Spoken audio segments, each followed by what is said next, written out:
Lockdown adalah kata yang populer beberapa waktu belakangan ini sehubungan dengan merebaknya virus corona. Dan seperti Anda pahami bahwa melakukan isolasi terhadap suatu daerah tertentu sehingga dikatakan tadi terjadinya lockdown, menutup akses masuk dan keluar ke daerah tersebut, dan diharapkan lockdown ini bisa mengurangi merebaknya virus corona tadi.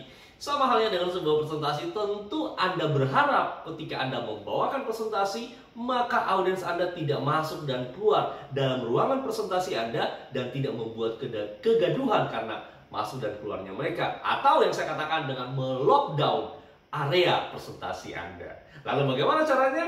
Ketemu dengan saya Ongki Oyanto, dan pada kesempatan atau video kali ini saya akan bicara tentang 3 cara yang harus Anda lakukan agar dapat melakukan lockdown dengan berhasil dalam presentasi sehingga orang tidak masuk dan keluar di tempat presentasi Anda. Teknik AMAA adalah membuat aturan main. Ketika Anda memberikan sebuah presentasi, maka di awal-awal presentasi Anda harus membuat kesepakatan dengan audiens Anda apa yang menjadi aturan main, ketentuan, atau rule of game dalam presentasi tersebut. Ingat 2 hal ini. Letak dari aturan main. Aturan main letaknya sesudah agenda Anda. Kalau Anda ikuti beberapa video saya tentang public speaking, maka urutan atau sequencing dalam introduction atau public speaking, kita bicara tentang introduction.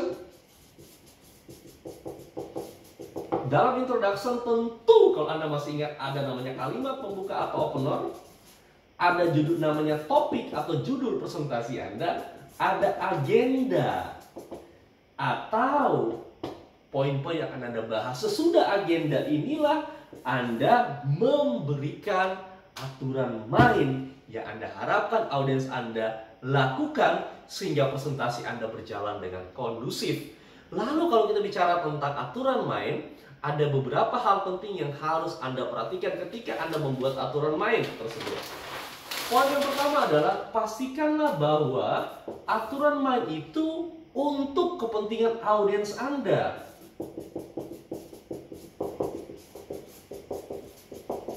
Anda tidak bisa atau hindari mengatakan, teman-teman, Bapak Ibu sekalian, dalam presentasi ini saya ingin Anda. Hindari kalimat itu. Gantilah kalimat saya ingin Anda dengan kalimat yang lain yang menekankan bahwa aturan main ini penting bagi mereka. Contoh, ketika saya membuat aturan main, maka kalimat ini akan saya pilih. Perhatikan. Teman-teman, Bapak Ibu sekalian, ada 3 agenda kita dalam public speaking, yaitu subject mastery, sequencing, dan showmanship. Sebelum saya mulai, saya ingin tanya dulu berapa banyak di antara Anda yang hadir hari ini ingin mendapat manfaat yang maksimal dari training atau dari pelatihan saya. Tolong katakan saya. Kalau Anda ingin dapat manfaat dalam pelatihan ini, maka ada 3 hal yang harus Anda lakukan. Perhatikan. Kalau Anda ingin dapat manfaat, maka ada 3 hal yang harus Anda lakukan. Saya mengatakan bahwa aturan main saya, 3 poin tadi, itu untuk mereka. Jadi sekali lagi, aturan main harus Anda tekankan bahwa ini untuk kepentingan audiens Anda. Walaupun dalam skala besar ini kepentingan Anda dan audiens Anda tentunya. Lalu yang kedua, jelaskanlah. Kalau Anda masih ingat, logos adalah secara logika. Apa sih dasarnya sehingga orang itu harus melakukan apa yang Anda sampaikan? Sekali lagi, saya akan contohkan dengan aturan main saya. Perhatikan. Teman-teman, Bapak Ibu sekalian, saya yakin Anda ingin dapat manfaat yang maksimal dalam acara atau training saya. Setuju? Kalau Anda ingin dapat manfaat, maka ada 3 hal yang harus Anda lakukan sepanjang training ini. Yang pertama, Anda harus belajar dengan gembira. Ingatlah bahwa manusia punya 2 belahan otak. Otak bagian kiri bicara tentang angka, bahasa urutan, studi kasus, dan hitung-hitungan. Otak bagian kanan bicara tentang imajinasi, kreativitas, musik, irama, dan seterusnya. Ingatlah teman-teman, Bapak Ibu, ketika Anda belajar dengan gembira, maka otak bagian kanan Anda akan aktif.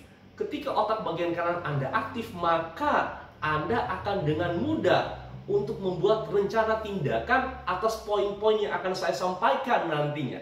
Perhatikan korelasinya. Ketika saya mengatakan gembira, maka saya cari data yang mendukung bahwa gembira itu penting. Itu disebut dengan logos. Lalu yang ketiga, aturan main itu haruslah teman-teman, Bapak Ibu, ketika Anda sudah membuat, katakan untuk mereka, yang berikut ada datanya. Yang ketiga, aturan main itu yang Anda sampaikan harus dilakukan.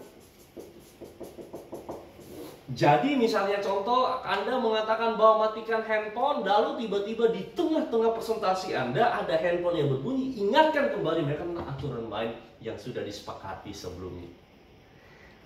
Yang pertama adalah buatlah aturan main. M adalah menarik. Ketika Anda membawakan sebuah presentasi agar menghindari orang masuk dan keluar dalam presentasi tersebut, maka presentasi Anda haruslah menarik. Saya sering kali diundang oleh perusahaan-perusahaan besar, kemudian mereka tanya kepada saya, Pak Ongki, apa rahasianya ketika Anda bawakan presentasi, orang duduk terpaku bahkan terhipnotis mendengarkan Anda tanpa pernah ada yang masuk dan keluar? Karena saya membawakan presentasi dan menarik. Kunci menarik dalam sebuah presentasi hanya dua. Anda kaya akan data sehingga memuaskan otak kiri dari audiens Anda, sekali lagi seperti logos tadi. Lalu yang berikut, Anda kaya akan cerita. Punyalah kemampuan bercerita, entah pengalaman pribadi Anda, pengalaman orang lain, cerita lucu, atau pengalaman seorang tokoh. Lalu A yang terakhir adalah antusias. Ketika Anda membawakan presentasi dan Anda sendiri tidak begitu antusias dengan apa yang Anda bawakan, maka orang tidak akan tertarik mendengarkan Anda yang sampaikan. Jadi Anda harus antusias membawakan itu. 3 hal ini yang perlu Anda lakukan agar Anda berhasil melakukan lockdown dalam presentasi Anda, dan diharapkan orang duduk mendengarkan dan mengerti lebih maksimal ketika mereka tidak masuk keluar dalam presentasi Anda. Demikian saya Ongki Haryanto, dan apabila Anda ingin belajar lebih jauh tentang public speaking, NLP, atau komunikasi, masuk ke dalam website saya www.ongkihojanto.com. See you.